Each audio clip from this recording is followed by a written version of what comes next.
Hello and thank you. And my wife and I appreciate highly the work you are doing. We feel we've gained a lot from it so far, and I intend to continue.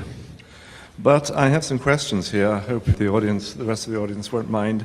I think we're in Hollywood, California, home of the Hubble telescope and all these scientific things.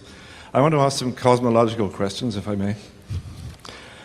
In the Edgar Cayce readings, he mentioned Arcturus. And I forget whether it was in between lives, but I thought it was after we've finished with enough lives in bodies here, that we would go to Arcturus and decide or be told where we're going, what we're going to do next. Can you comment on that, please?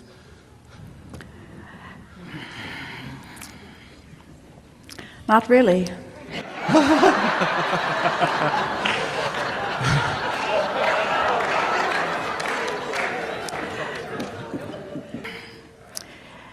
There is some of what you have said that does not correspond with our knowledge of who you are and why you are here and what happens next. In other words, you're not sent somewhere and given an assignment. You are a creator who chooses. And as you are here creating in this time-space reality, when you reemerge into non-physical, we are aware of no one who reemerges and takes off for some other frontier. In other words, this is the realm in which you are creating. Your escrow is about this, you see. So we just want to, without getting into detail about why someone is translating something differently than we are, we just want to explain that every person who asks is asking from a different vibration, and every teacher who is translating from a different point of view. And in reverence to all translators, we want to say it is not an easy thing to translate one's knowledge of non-physical energy into physical terms without distortion. In other words, your world is full of what cannot be considered anything other than folklore. Think about what people of your planet are accepting as some sort of reality. Have you considered building a boat and putting 2 of everything on it?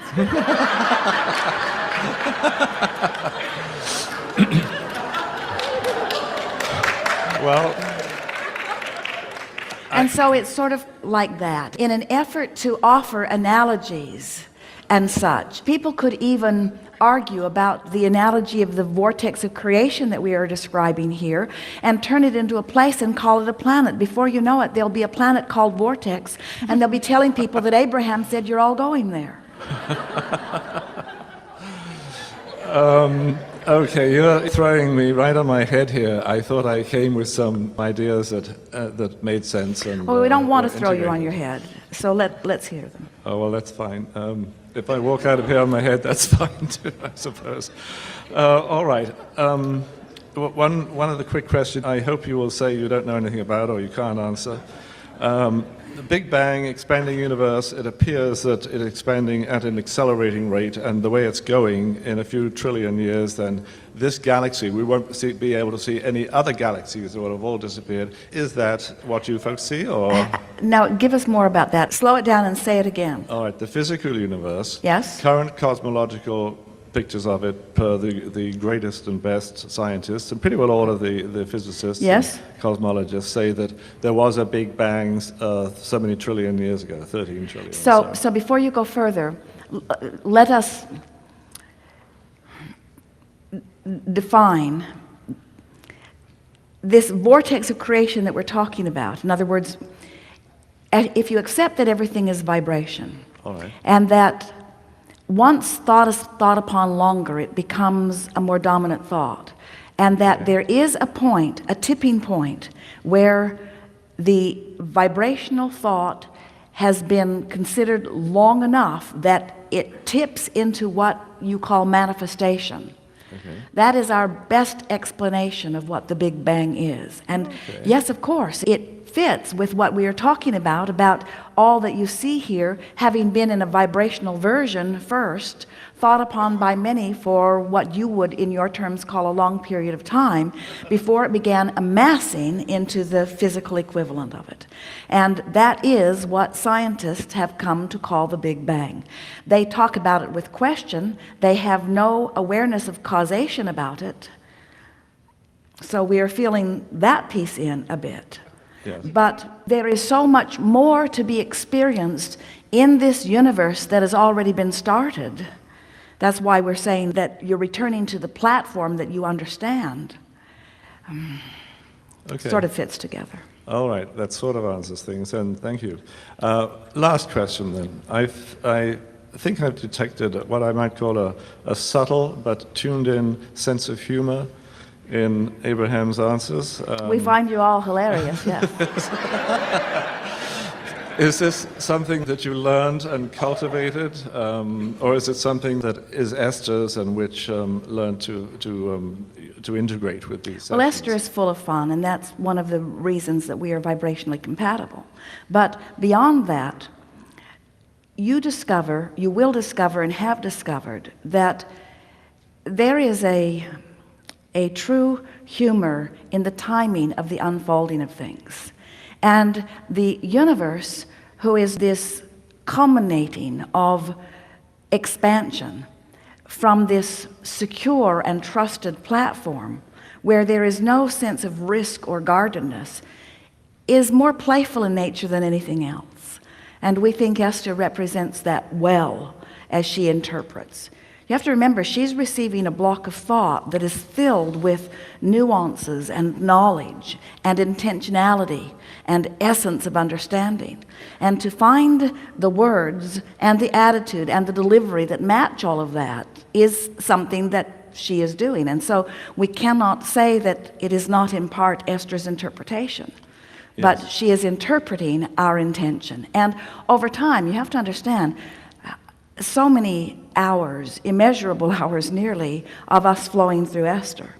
And each time of our offering something, and each time her intention to translate it clearly, and each time, if it is the slightest bit leaning, we lean it the other way. In other words, because of her willingness and the willingness of those like you to play with us, we've had quite a bit of opportunity to get into the understanding of what these vibrational offerings mean, and her interpretation of them is accurate. I think you and she together do very well, and it has interested and amused me to see that.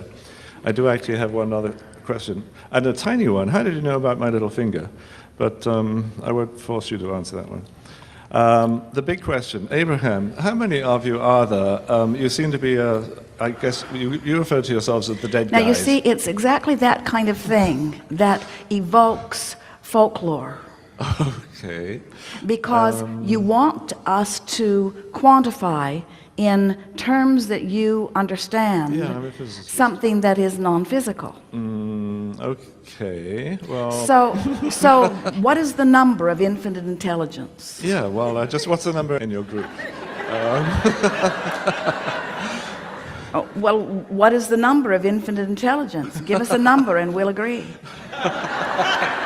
You're not answering my question. Is it more than that? In the beginning, we said to Esther, because Esther really wanted to know that too, because she could feel that sometimes there would be someone with very powerful question, and she could feel what felt like a huge cadre of energy lined up and answering. She could just feel it. And other times, a more frivolous question would bring what felt like a more frivolous and much smaller group, and she could feel that the question itself was evoking different depths and breadths of whatever this Abraham stuff was. And so she, one day, in a very determined fashion, wanted to know how many of you are there. And we said 100, which satisfied her at the time. But it is really not a very good answer. So if you're going to pin us down to it, we're not going to give you a very good answer.